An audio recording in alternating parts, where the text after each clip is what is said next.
Am I the change I long to see?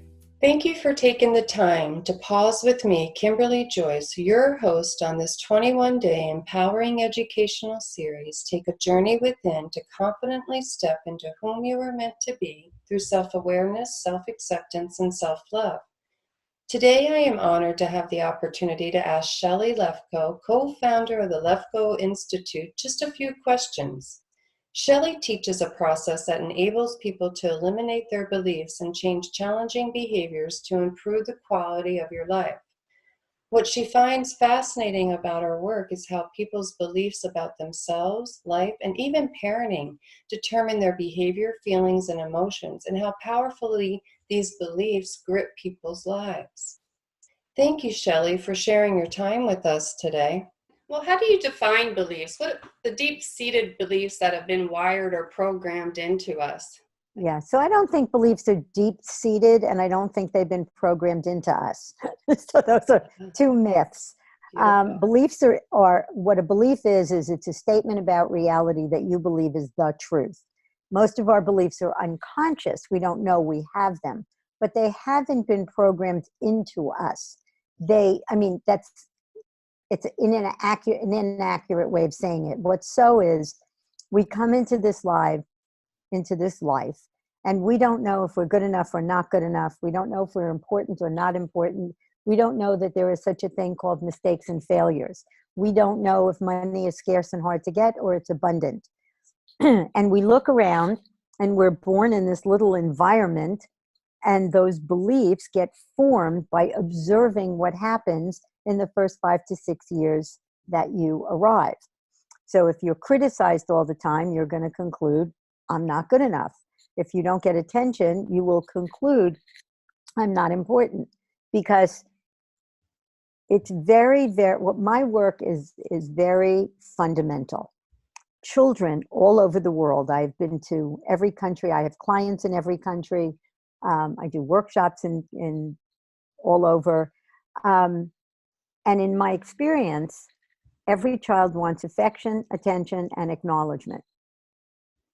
And every child from 3 and 4 and 5 asks why. Why can't I have a play date? Why do I have to go to sleep? Why is the sky blue? So why am I getting criticized? Well, I guess I'm not good enough. Why am I not getting attention? I guess I'm not important. Why are my parents always complaining about money? Well, I guess money is scarce and hard to get. So those beliefs get formed, not because they're programmed, not because necessarily somebody says you're stupid. Even if they do, you still have to conclude they're right. So we create these beliefs. And if we create them, we can get rid of them, which is what we have a process that helps people do. What are ways that you see that our beliefs impact our lives and our happiness or joy? Well, they impact everything we do. So if you believe what I have to say is not important, you can be in a business meeting and have ideas and you're not going to speak up. If you believe people aren't interested in what I have to say, you won't speak up. If you believe I don't deserve to have good things, you won't ask for them. If you believe I'm not important, you won't, not only won't you, if you believe I'm not important, you will allow people to take advantage of you. You won't stand up for yourself. You won't speak up for yourself. You'll always feel less than around other people. I ask people when I help them elicit the beliefs, because most people don't know what they believe. Right. And I say, do you believe I'm not important? They say, oh, no, I don't believe that. I know I'm important. And I always ask 2 questions. What makes you important? And they say something, my achievements or pleasing people or whatever they say. And then I ask them, if you're in a room full of very successful, wealthy people, do you feel just as important as them? And even people who are wealthy and successful say no. If you believe I am important, the answer to the first question is, what makes you important? Nothing, I just am. And the second one is, of course, I feel important. I feel important in a room. Like I once asked my daughter that question. She said, why wouldn't I feel important in any room that I'm in? Hmm. So how we know we have these beliefs is we look at how they impact our lives. Hmm. That's how I can get somebody to see they have these beliefs. What I bring to the party is I have people look at what is it that you do in your life that doesn't work, or what are you not doing that you wish you were doing?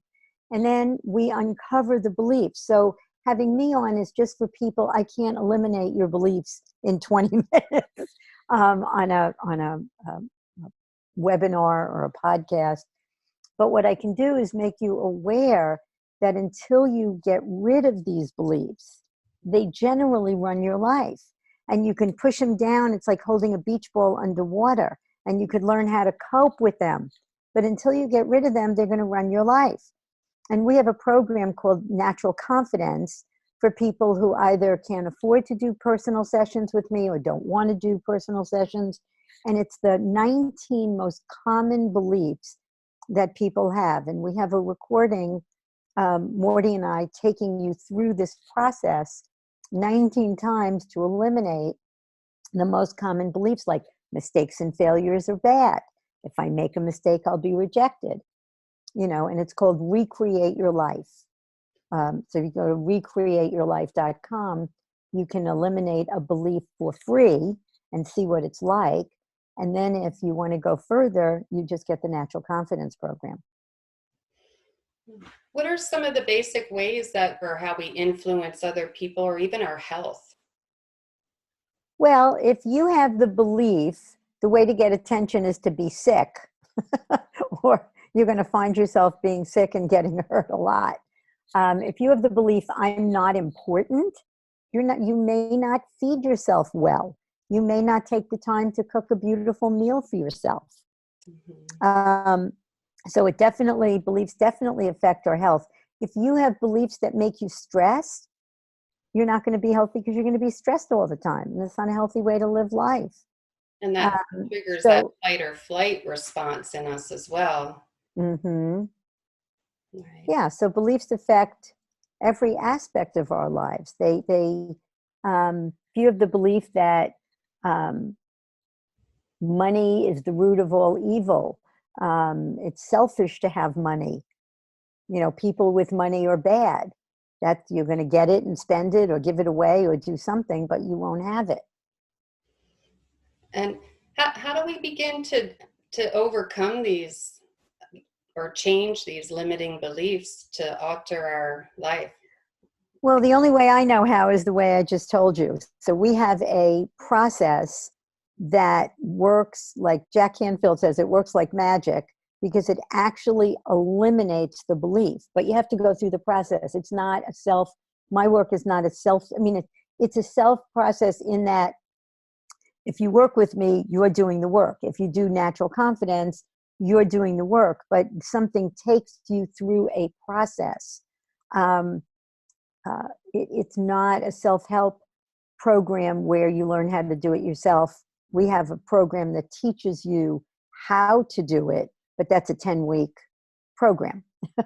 And then there are 3 other programs. So my work, you need to work with somebody or learn how to do it yourself. But it's not something you're going to close your eyes and just do on your own, unless you know how to do the process. And so needing support is essential in walking through the process. Unless you do the Lefkoe method trainings in which you learn how to do it yourself. And even then, it's not always easy to get yourself through because you're going to have emotions are going to come up and you may get stuck. If you do all the trainings, you'll learn how to. Some people can do it on their own. I can't. I don't believe that we can do it on our own either. I think we need that support to get unstuck and learn the tools to handle our emotions. Well, you see, but mine is, here's the thing. If you get rid of beliefs, you won't have those emotions.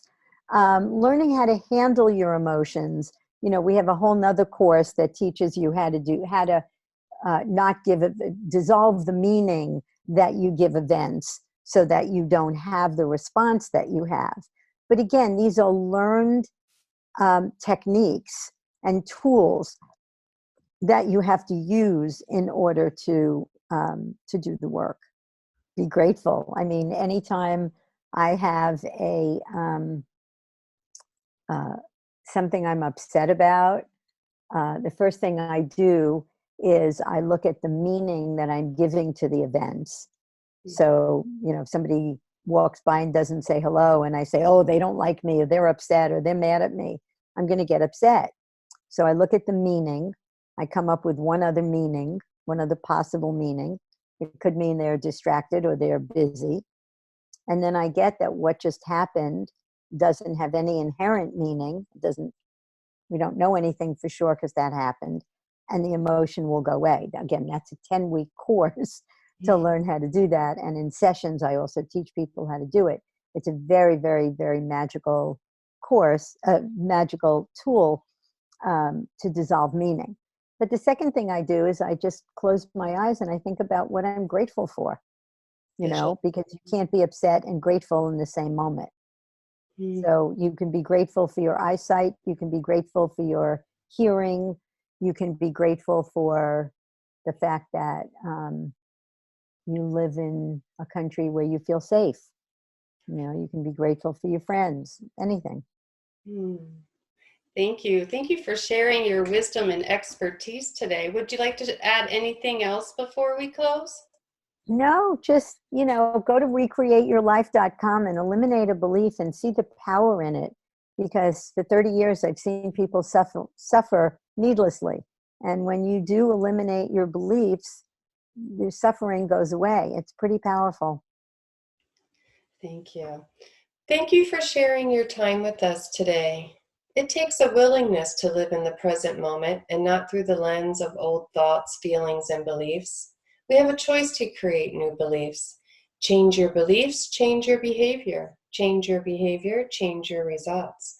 Find out how by clicking on the link in your email to learn more about the Lefkoe Institute.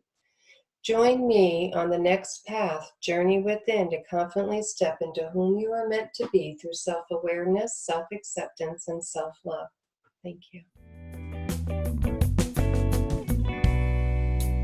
Looking in the mirror, I'm asking, am I the change I long to see?